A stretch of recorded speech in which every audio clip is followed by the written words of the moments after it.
جب بھی کچھ کرنے کا ٹھان لیتی ہے تو پارلیمنٹ میں 2/3 اکثریت نہ بھی ہو تو بھی وہ جیسے تیسے کر کے نمبر گیم کے گورکھ دھندے کا گھن چکر چلا کر اپنی مرضی کی قانون سازی کروانے میں ہمیشہ وہ کامیاب ہو جاتی ہے۔ اب اس کی تازہ مثال وہ 26ویں آئینی ترمیم ہے۔ خیر یہ بحث تو اب جاری ہے اور جاری رہے گی بھی، لیکن اب بات کرتے ہیں نئے چیف جسٹس کی۔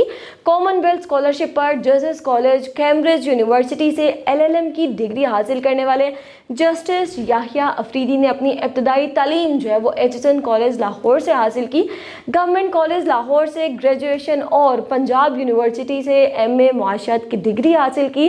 پھر کیمبرج یونیورسٹی سے LLM کی ڈگری حاصل کرنے کے بعد انہیں لندن کے انسٹیٹیوٹ آف لیگل اسٹڈیز میں ینگ کامن ویلتھ لائرز کے اسکالرشپ پروگرام کے لیے منتخب کیا گیا تھا، اور پھر 23 جنوری 1965 کو ڈیرہ اسماعیل خان کے گاؤں میں آنکھ کھولنے والے ہونہار بچے نے 1990 میں عملی میدان میں قدم رکھا۔ انہوں نے ہائی کورٹ کے وکیل کی حیثیت سے اپنی پریکٹس شروع کی، پھر 2004 میں سپریم کورٹ کے وکیل کے طور پر وکالت کا آغاز کیا۔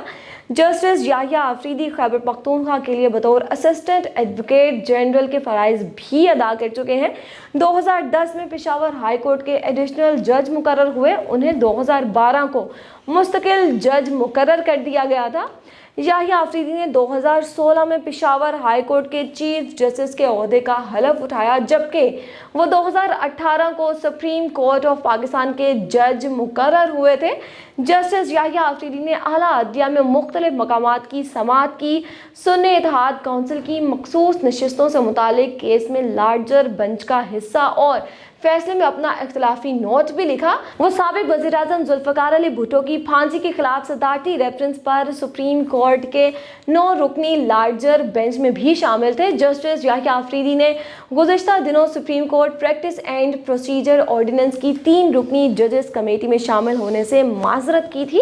26ویں آئینی ترمیم کے نفاذ کے بعد تشکیل پانے والی 12 رکنی خصوصی پارلیمانی کمیٹی نے یحییٰ افریدی کو بطور چیف جسٹس آف پاکستان تعیناتی کی منظوری دی، جس کے بعد وزیر اعظم شہباز شریف نے صدر مملکت کو جسٹس یحییٰ افریدی کو چیف جسٹس آف پاکستان تعینات کرنے کی سفارش بھیجی تھی۔ صدر آصف علی زرداری نے جسٹس یحییٰ افریدی کو بطور منصف اعلیٰ پاکستان تعیناتی کی منظوری دے دی ہے۔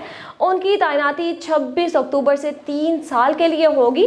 جسٹس یحییٰ افریدی اپنے منصب کا حلف اٹھانے کے بعد پاکستان کے 30ویں چیف جسٹس بن جائیں گے۔ وکلا برادری انہیں صاف گو اور منصف مزاج جج کے طور پر احترام کی نگاہ سے دیکھتی ہے۔ اپریل 2024 میں جسٹس یحییٰ افریدی نے ملک کے انٹیلیجنس اداروں کی جانب سے عدالتی امور میں مبینہ مداخلت کے متعلق کیس سے خود کو الگ کر لیا تھا اور کہا تھا کہ اسلام آباد ہائی کورٹ کے چیف جسٹس یا ججز کے غیر فعال ہونے پر سپریم کورٹ کو آرٹیکل 184(3) کے تحت اپنے دائرہ اختیار کا استعمال نہیں کرنا چاہیے۔